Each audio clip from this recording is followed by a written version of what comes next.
Hello, everybody. I said that I would come on here if there is significant news to report regarding the ECat. I think something was revealed today that I didn't know before, and probably no one else had known before until he published this. Yesterday, somebody had asked Andrea Rossi on the Journal of Nuclear Physics blog. The question was about the agreement that he had talked about, and the question was here, let me see this. Here's a question. You said the Latina test has led to important negotiations, but you are under NDA, so you cannot discuss. Has the outcome of those negotiations been positive or negative for Leonardo Corporation? And Ross's answer was very positive. So I thought I would go on and ask a question, follow-up question, and this was my question. Dear Andrea, you stated that the results of your negotiations with an unnamed party has been very positive for Leonardo Corporation. Congratulations. Does this mean that production will start sooner than if you were depending alone upon pre-orders from the public? And Ross's response to me was, just this morning, maybe. They are building a mega factory dedicated with a huge investment. That was all his response.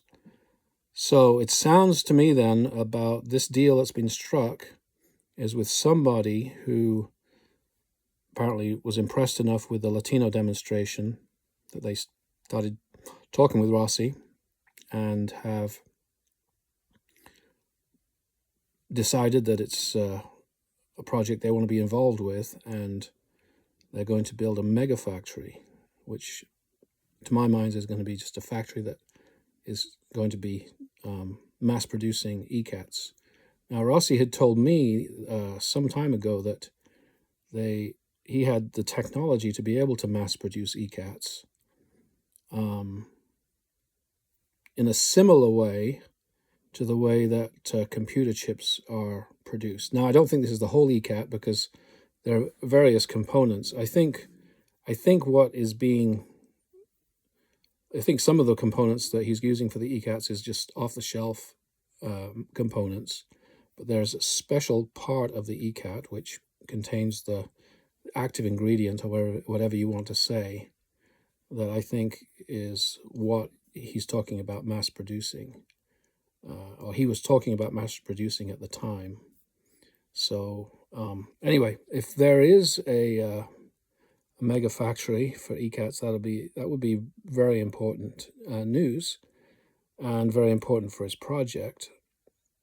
I hope that it's in a country where there's not going to be too many restrictions placed, because obviously there's going to be political interest once this comes to light, and I hope that this will be something that will be favored by the government, wherever these devices are being manufactured. So, it's a long story. This ECat story, I can tell you.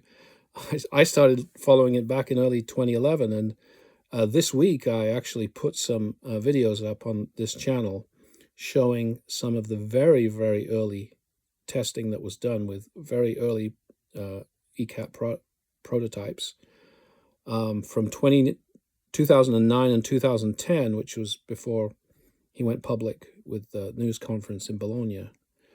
But if you look back at those videos, you'll see, these are massive pieces of apparatus. Of course, they were using it as a heater then, so you had to have a lot of piping for water flow and such. But to think about the progress that has been made since those early days, I think is quite fascinating. And back in those days, he had big hydrogen tanks and all kinds of extra equipment, whereas nowadays, from everything we have learned, it's a small device that just kicks out electricity without any extra paraphernalia involved. So I think it's quite an exciting. I think it's very impressive, in my opinion. Rossi, you can see in those early days he was just as dedicated and focused, but it's that focus and dedication that has led to the development of the ECat to where it is now. So I think it's very impressive. Obviously, this is all taking time, and how long it'll take for a factory to be built, probably a lot of time. But the story continues. I'm going to continue following it. Thank you very much.